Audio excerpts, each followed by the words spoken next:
2 free throws for 60. A 60-point game for Kobe Bryant. What a performance. What an exit for number 24. You couldn't have written this. 45-50, 45. There goes Davis. Oh, my God. Davis is going to run it all the way back. Auburn's going to win the football game. Step back.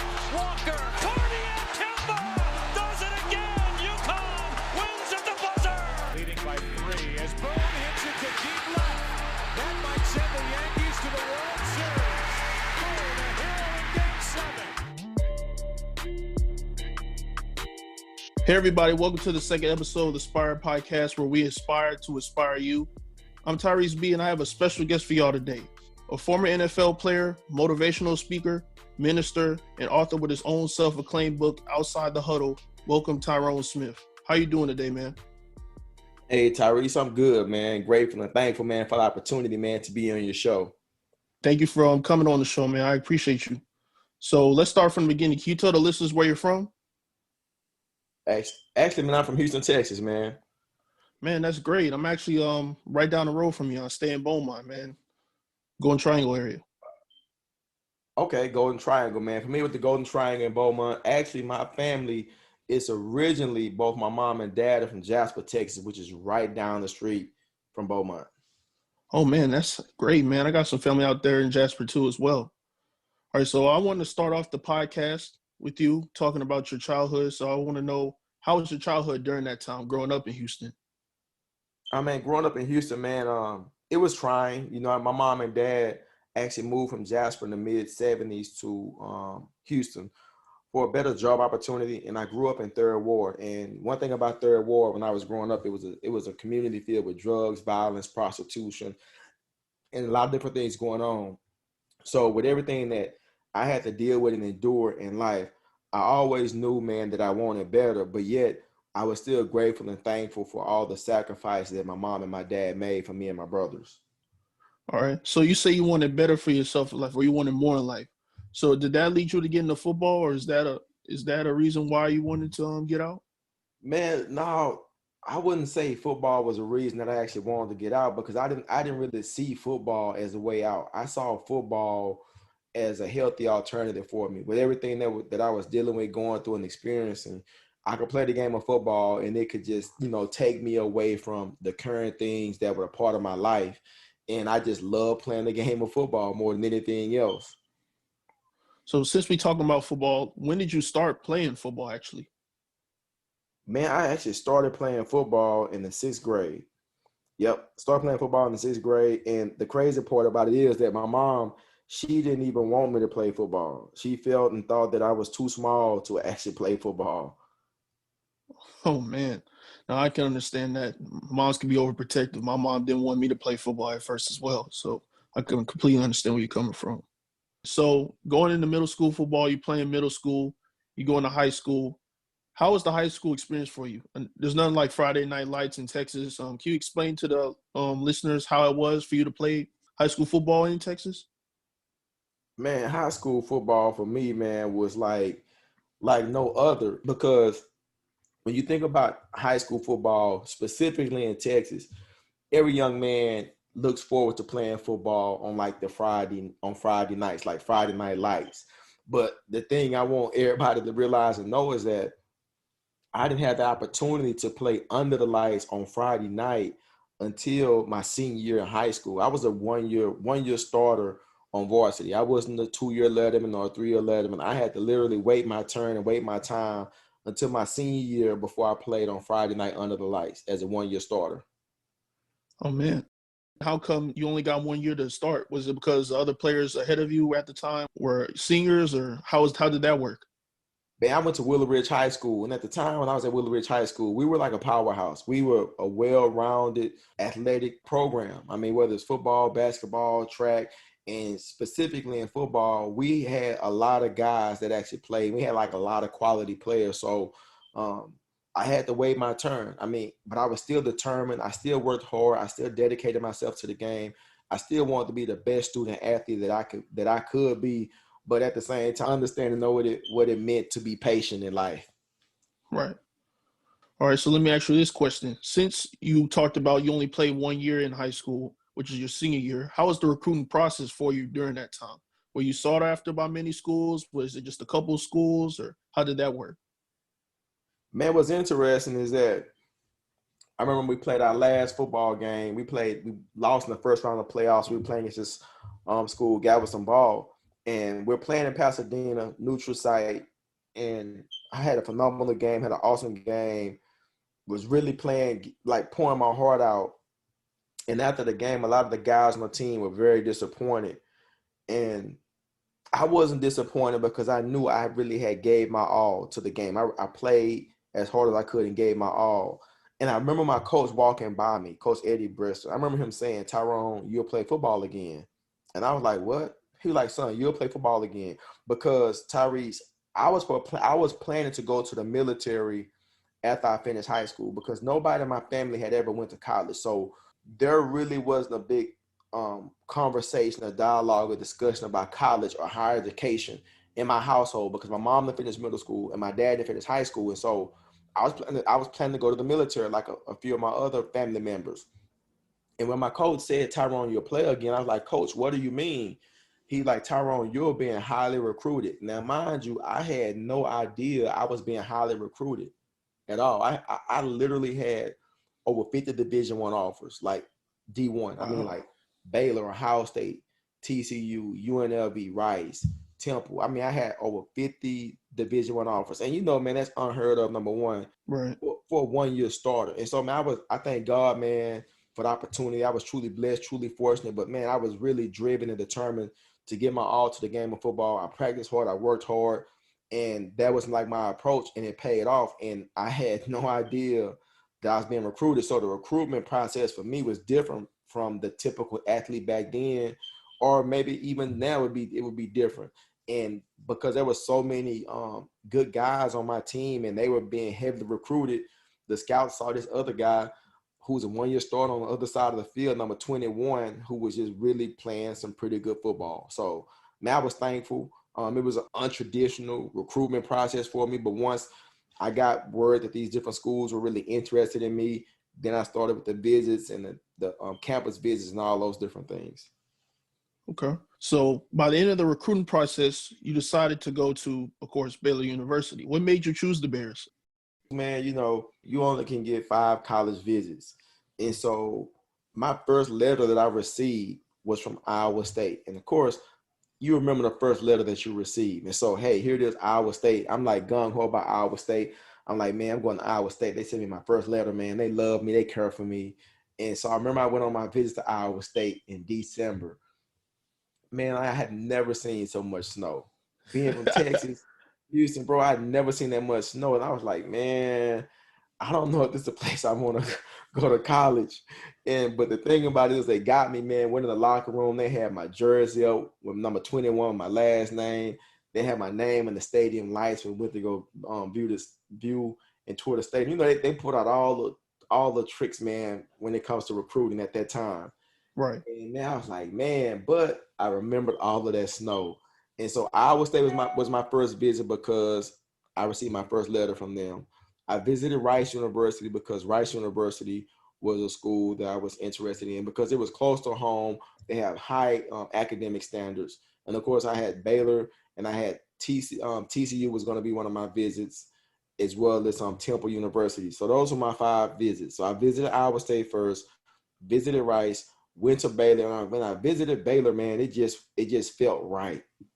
I mean, small private Christian university, but it felt right. One thing, the coach at the time, Grant Taft, he assured me, he said, "Tyrone, if you come to the school, number one, outside of playing the game of football, I guarantee you that you will graduate, son." And that was big for me because nobody in my family, number one, had ever went to college, not alone graduated. So to actually go to a college where the coach, he saw enough in me as an individual, not just looking at me as an athlete or a football player, but looking at me as a young man that had value beyond the game of football. And so for him to guarantee me that I was going to graduate and receive my college degree, that spoke volumes about him, his character, and as a person, as well as it spoke to the capacity of the university there at Baylor, man. So it felt right while on the visit. I committed. And so when I committed to Baylor, I didn't go to my visits to Temple or TCU because I felt that I made a commitment to Baylor University. And I told them that I was coming, and I felt that it wouldn't be right for me to visit any other higher education institutions. It sounds great. Sounds great. Baylor is a really great school. That was one of my first choices to go to school at for sure. Baylor's a good choice, but UNT is my home, so go me green. Shout out to them. So let's talk about your experience playing Division I football. How was it? Was it a great experience, or what was the memorable games during that time that you had? Man, you know what, man? It was man, playing Division I football, man, was it was a dream come true because I had such a love and a drive and a desire to play the game of football and to play on the college level. Division I was a dream come true. I practiced, dude, like it was a game. I mean, I would be out in practice, man, like going full speed because I was like super excited, Tyrese. And one of my memorable games, which I had a lot of memorable games playing at Baylor University and Florida Casey Stadium at the time. One of the memorable games I would say was in 1994 when we were playing TCU. We played TCU there in Fort Worth at Orman Carter Stadium. And it was a game, man. It was memorable, man, because I remember the pregame chapel, a guy by the name of Neil Jeffrey. He came into the pregame chapel, and the title of the pregame chapel, man, was like, If Stadiums Could Speak. And what he was basically saying in the chapel, if a stadium could talk, what would the stadium say about you all as a team? What would the stadium say about you all as players? What would the stadium say about you all as a united group? And he was personifying the stadium in his presentation that evening. And I'm thinking to myself, if the stadium could speak, what would the stadium say about Tyrone Smith? And I'm like, man, the stadium gonna say this kid is a baller. Now, I'm not outwardly saying this, but inwardly I'm taking in what he's saying. I'm like, man, if the stadium could speak, the stadium's gonna say this kid is gonna give his all. This kid works hard. This kid is dedicated. This kid is driven.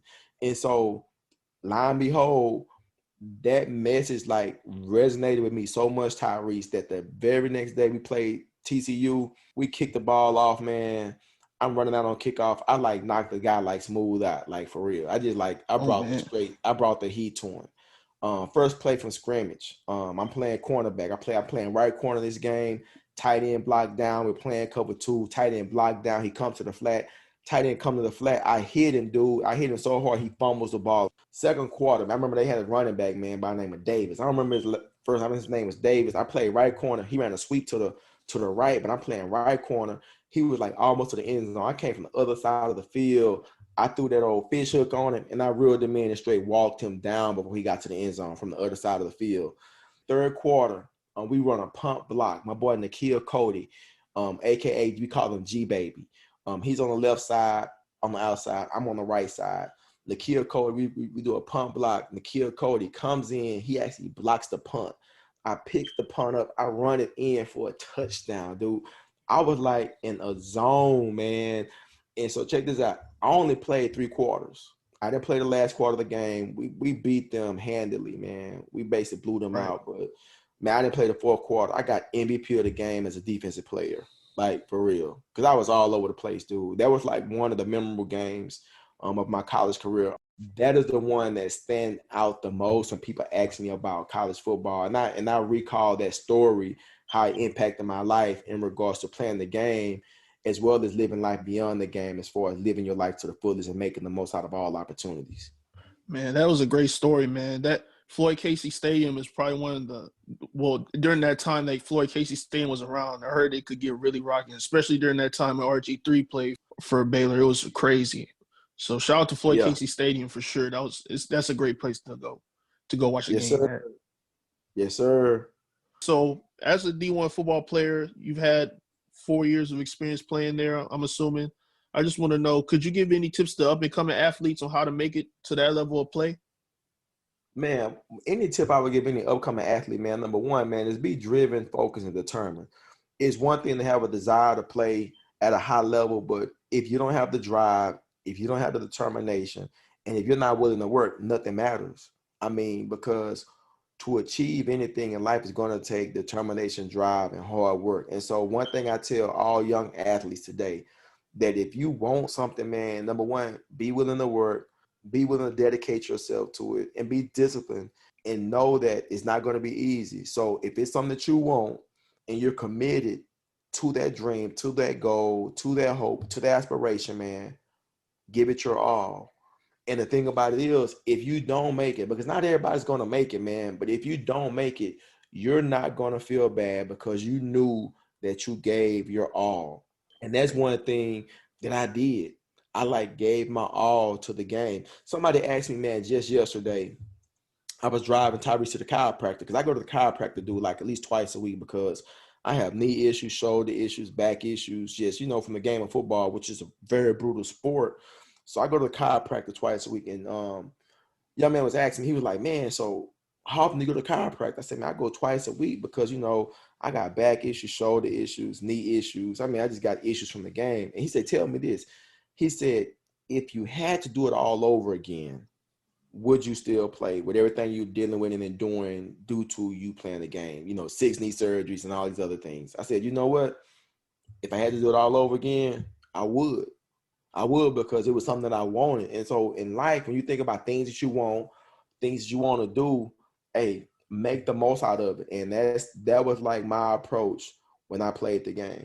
And I understand the game is a tough game for sure. Yeah.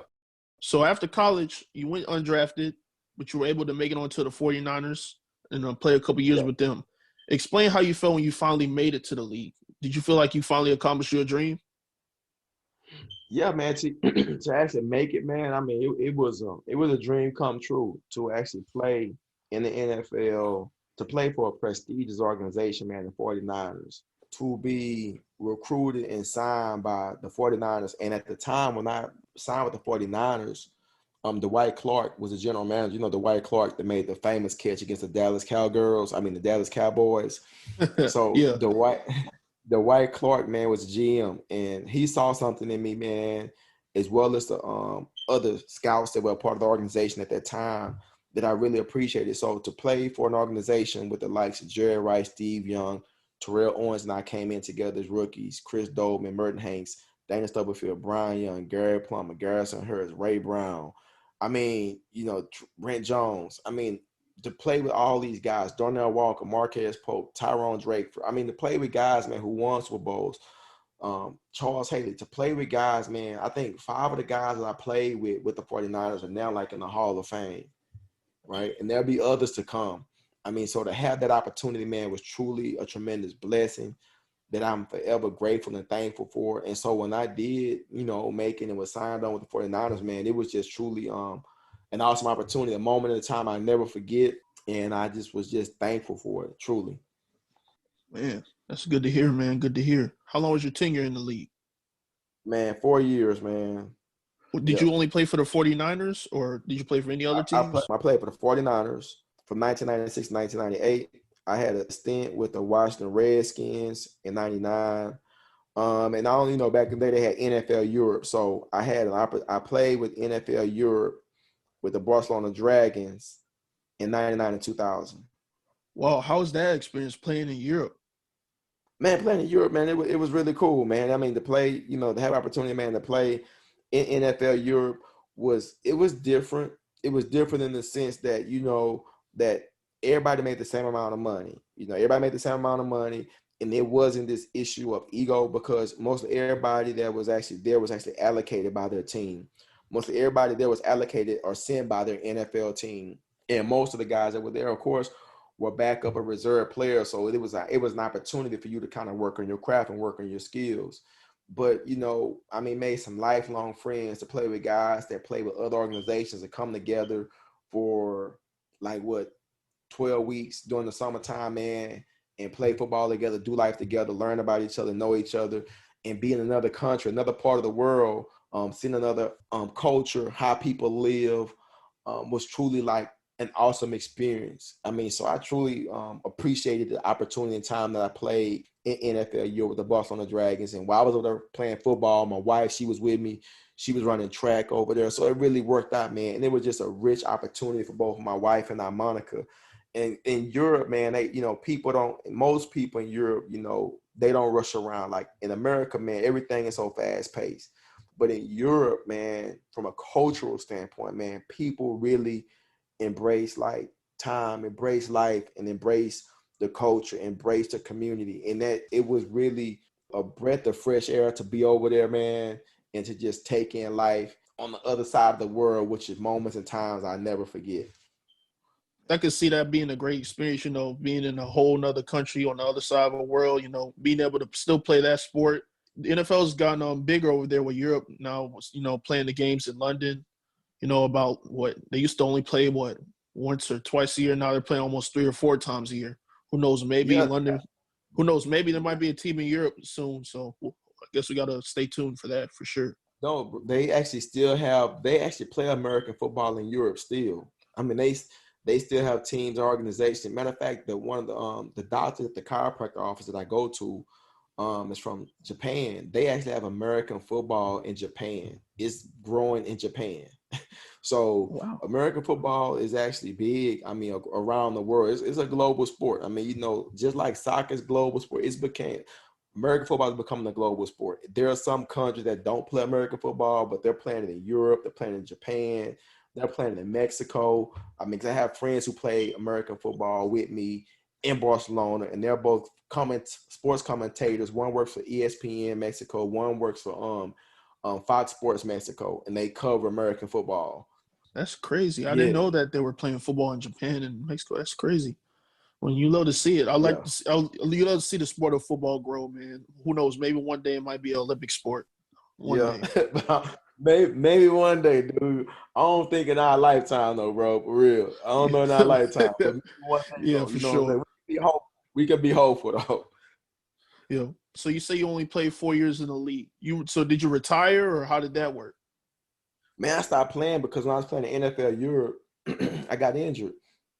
I was in a football game, and I actually hit a guy. When I hit a guy, man, I actually fractured and broke my T5 vertebrae. Vertebrae ran along my spinal column between my shoulder blades. And so hit the guy, went to the doctor.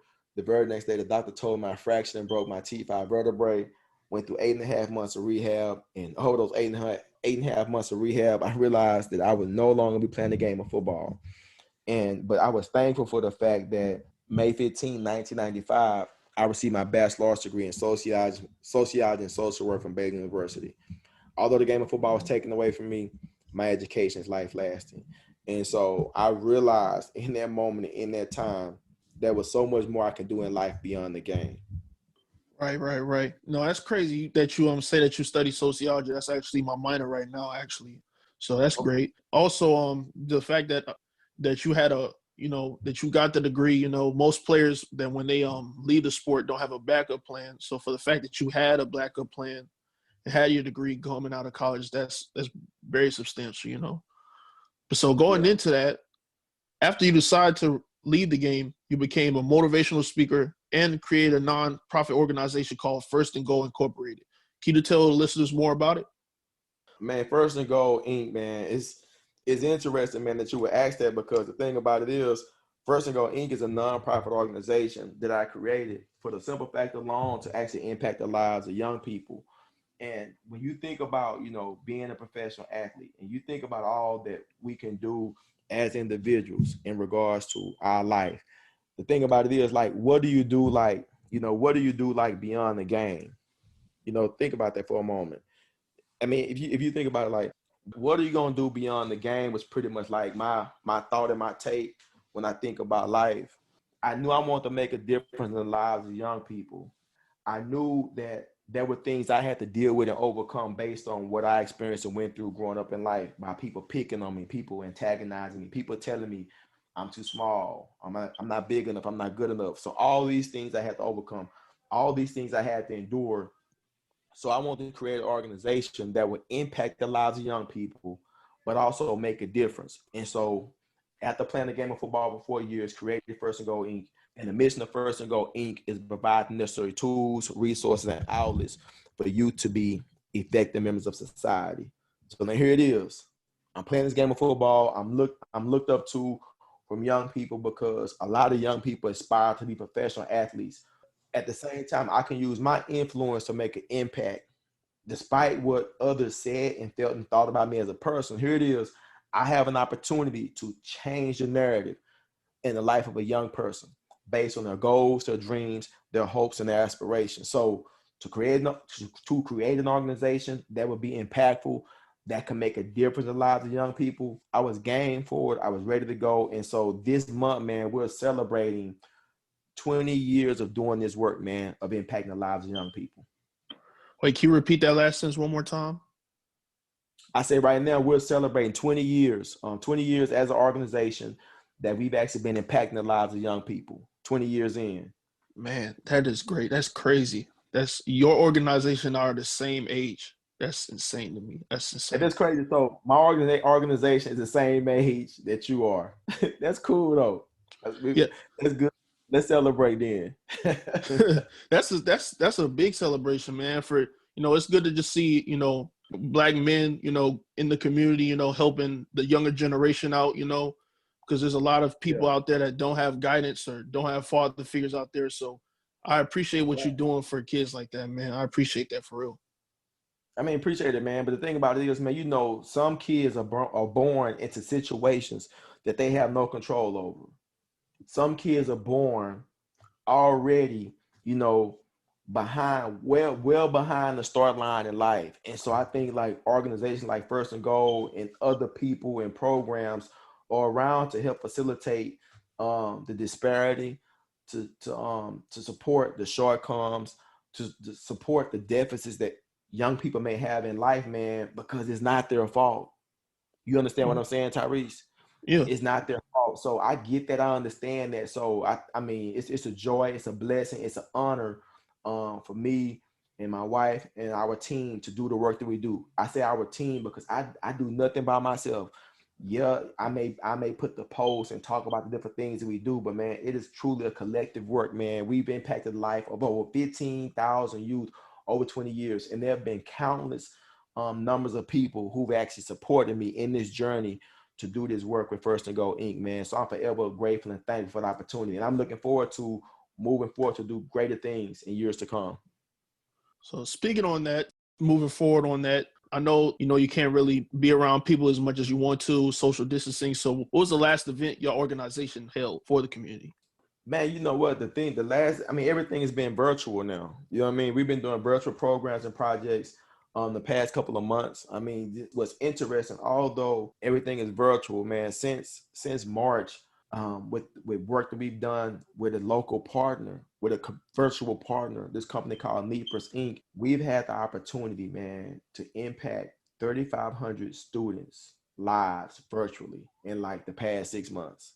You know what I'm saying? So now in this new normal, with there being virtual presentations and virtual platforms and programs and virtual leadership, we made connections with other organizations and groups that allow us to do the work virtually. NEPRS Inc. Have given us a platform through the things that they do with other industry professionals and educators to make a greater impact, to add depth to what we do as an organization. We formed a partnership with Houston Baptist University and the McNair Center of Entrepreneurship and Free Enterprise. We're continuing to work locally with Harris County Youth Service Division, Harris County Community Youth Development virtually. We're launching programs with HISD virtually with a wraparound program for some campuses that we serve, as well as Albany Independent School District. I mean, so we're able to still do quality work and programming, although it's virtual now. And so it's a new normal, but at the same time, we're adjusting, we're moving forward to continue to add depth and capacity for the young people that we serve and support. Man, that's great that y'all guys are still doing stuff, even with COVID going around. It's just great to see that y'all still holding events and Zoom meetings and all that. Let me know when you guys hold some more Zoom meetings. I'll definitely try to post it on my page, and I'll try to spread the word. Hey, no, definitely, man. We'll sit down, man, and then what we're doing right now is trying to add depth and value to what we do as an organization, because virtually you can work beyond Houston, Beaumont, right? I mean, we did a leadership camp this summer with NEPRS, man. I did a leadership camp with like 100-some students across the nation, 128 middle school students across the nation, virtually, right? Did a presentation right when COVID hit with 900 plus students across the nation, 30 teachers, 20 plus parents, all at one time via Zoom. So the thing about it is, man, this is a new normal that we actually have, but it's about how can we level set to reset and pivot to make the most out of the opportunity. That's what it boils down to when you think about life. I told you earlier, if the stadium could speak, right? If you think about your life and reflect on your life, and see where you are right now, are you living your life to the fullest? Are you making the most out of every God-given opportunity given unto you? We only have so much time. The clock is ticking. Will you make the most out of it? What will you do right now that you didn't do as well yesterday to be that better version of yourself? Right, man. Right. That's a big, profound statement for sure. For sure. Can I drop the mic right there? You might have to drop the mic on that one, man. That might have to be something that'll have to be something that I will have to live by going forward for sure. For sure. Yeah. Now I want to go talk about your next venture. So in 2016, you released your book called Outside the Huddle: Steps to Developing a Game Plan for Life. What did you decide to write your book, and how long was the process of it getting published?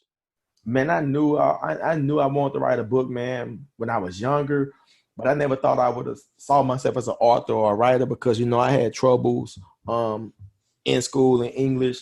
And so the thing about it is this right here is that we had a capacity to do amazing things just as long as we believe. And so here it is. I remember my wife and I were together. I was preparing for a presentation. I was writing this outline. And as I was writing the outline, I was like, man, dude, this could be a book, right?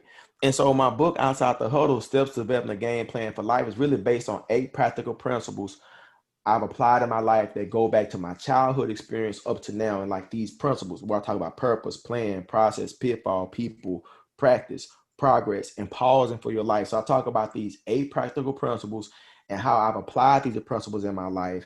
And I give relevant life examples and relevant life stories about how I've applied these principles in my life.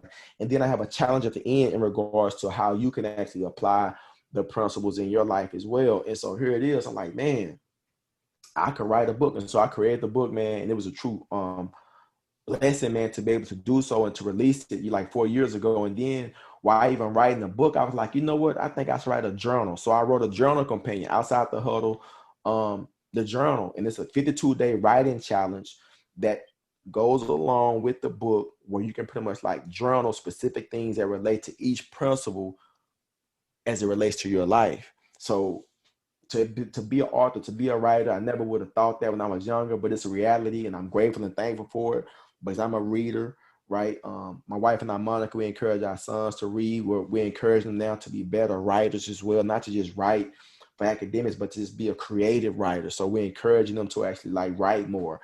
And so right now I've been really prayerfully considering, man, preparing for, book number 2. Of course, they say once you write a book, man, you're going to continue to write. I have multiple outlines for other books already, but I'm really ready to write another self-help book as well, like how almost similar to first Outside the Huddle, but maybe a little different. So I'm actually ready to start working on like book number 2. So I'm ready to release another book in 2021. So you heard it here first, dude. All right. So I'm looking to release another book in 2021. Man, that sounds great. I'll definitely have to check out that book when it comes out. And I definitely would be interested in purchasing the Outside the Huddle book. So let me ask this question. Where can we find your book at? You can get my book on Amazon. But dude, this the benefit right here. If you get the book through my website, TyroneSmith24.com, it's cheaper on my website, and you can get a personalized autographed copy if you order through my website. So you can get it on Amazon, which is cool. But if you order the book through my website, TyroneSmith24.com, through my website, you can request a personalized autographed copy, and you get it for a few dollars cheaper. Oh, man, that sounds like a deal to me. I'm going to have to definitely check that out. Y'all should go check that out, too, when y'all get the chance, for sure. Check it out, man. Now, the last thing I want to talk to you about was you becoming a minister. How did that come about? Man, the church I go to is the Church Without Walls. I've been a member at the Church Without Walls for over 25 years. And what's interesting is that I actually came to the church by way of my wife, the Monica Smith. And when my wife and I was actually dating in college, I would come home with her when we would come home on the weekends, and I would go to church with her. And so, man, our pastor, man, Dr. Ralph Douglas West, phenomenal pastor, teacher, and leader, motivator. speaker of the gospel, man. He is like that guy. And I've been faithful to him as a member. And my wife and I started volunteering with the middle school ministry. We were over the middle school ministry. And I remember the youth pastor at the time, his name is Walter Weekly. I remember him saying, hey, man, one day, man, you're going to be over the youth ministry. I was just like, man, whatever. He was like, no, God told me one day you're going to be over the youth ministry. I'm like, dude, how is God going to tell you something and I tell me something? You know what I mean? Right. And so here he is, man, fast forward years later, man, I'm the youth minister. And so my wife and I originally were on staff at church, helping facilitate the recreation ministry. We were over the sporting programs, the sport and athletic programs at the church. Soccer, basketball, fitness. I mean, Monica and I, she's a former track athlete. I'm a former football player. And so we know sports and we work well with people. So we work with people who had different skill sets and the different things that we actually offered as a church. And then it just went from Monica and I really just doing well over to the recreation ministry. Then we oversaw the summer camp that we had there at the church. We grew the summer camp from 6 staff and 60 kids to 5 years later, 84 staff, 575 kids at the church for a summer program. And our pastor's like, man, you know, God is really giving you and Monica a gift. And I remember I was speaking in California. I was out of town speaking in California, and Pastor West had reached out to me. And so we had to talk, had the conversation, boom, mapped out a plan. I was overseeing the youth ministry. I've been doing facilitating student ministry for maybe about 15 years, right? Been working in youth ministry 20 years. We've been leading youth ministry for 15 years. So at the church where I was, I'm thankful for my pastor, man, and my friend, Dr. Ralph Douglas West. My wife, number one, for actually bringing me to the church and letting the Lord use her by being an instrument in the vehicle of using her influence for Christ to extend the invitation to me to actually come to the church. So I'm just thankful, man, to be in a place and space, man, where I can use my influence to make an impact in the church, campuses, and communities around our world. Man, that sounds great, man. Sounds great for sure, for sure. I understand that 100%, especially with the younger generation, I would say like most of the younger generation, lose their way sometimes, I'm not going to say that I haven't. There's been times where I've lost my way, I haven't been close to God. So, but just knowing what the bond that you have with God never falters away, or his love for you never goes away. So just building that bond, has helped me grow as a person, and it'll definitely help everybody else grow as a person as well, depending on whatever religion that you're in, for sure. Yeah, no, nobody's perfect, man. But I mean, we all need like a spiritual guide or a spiritual compass. You know what I mean? Yeah. Whatever religion, we all need that spiritual guide and spiritual compass. And I think the thing about it is that nobody's perfect, right? But we all have an opportunity to do better and be better. I mean, I thank God for free will. What is free will? Free will is the ability to make our own choices and decisions as individuals. So at the end of the day, what are you going to choose? Are you going to choose to have a better life tomorrow? If you choose to have a better life tomorrow, you have to make wise choices and decisions today. That's not a mic drop, bro. For real. I'm about to drop the mic on that one. That's the minister talking. That's the minister talking right there, for sure. So, man, Well, we're getting towards the end of our podcast, man. During this time, I would like you to explain your future endeavors and where we can follow you. So you have the floor. Okay. Hey, man, everybody, thanks again for tuning in. Tyrone Smith. Man, you can connect with me on our website for our nonprofit organization that we're celebrating 20 years, First and Goal Inc. You can check us out on our website, teamfirstandgoal.org. It's teamfirstandgoal.org. And if you want to connect with me, man, to actually get my book, to get a personally autographed book, you can go to my website, tyronesmith24.com. And you can connect with me on Twitter at Tyrone24, Instagram, Tyrone24_7. You can also find me on LinkedIn. And for the future programs we actually have going on as an organization, we're celebrating 20 years. Yes, we're celebrating 20 years as an organization for First and Goal Inc. I'm very grateful and thankful for that. If you'd like to support our mission, our vision, you can go to our webpage and hit the donate link and support in any ways you can. It's a collective effort to make these things happen in regards to what we do as an organization and as a team. And I'm really looking forward, man, to the new opportunities that we actually have with NEPRS Inc. We're going to be partnering with NEPRS Inc.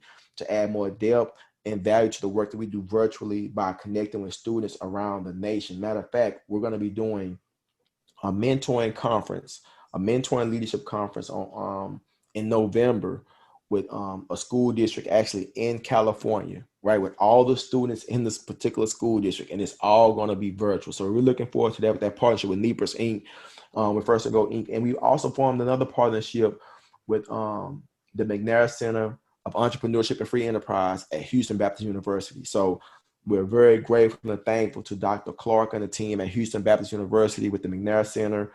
I'm thankful, man, for that partnership with Houston Baptist, with the McNair Center of Entrepreneurship and Free Enterprise, as well as the school districts that we work with, man, Aldine ISD, HISD, and Harris County. So I'm thankful, man, for where we are, because, you know, there's a lot going on in the world. There's a lot of people, man, that are not working. So I don't take it for granted to still have the capacity to work. I don't take it for granted to still have the capacity as a speaker presenter to partner with University of Houston Downtown to be a leadership series speaker for the University of Houston Downtown, to still do the work virtually. So I'm grateful and thankful, man, number one, for every healthy breath, but I'm still grateful and thankful to have the opportunity to still do the work that God has called me to do. Once again, I thank you for joining the podcast. It was great having you on, man.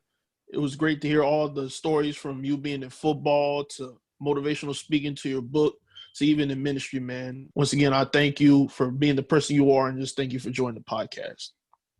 Man, thanks for having me on, man. Let's stay connected, man. Let's keep it going. Grateful and thankful, man, to be on episode 2. Keep it going. Yes, sir. Yes, sir.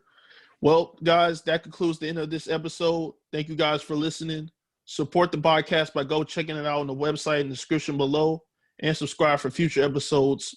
But until next time, peace out.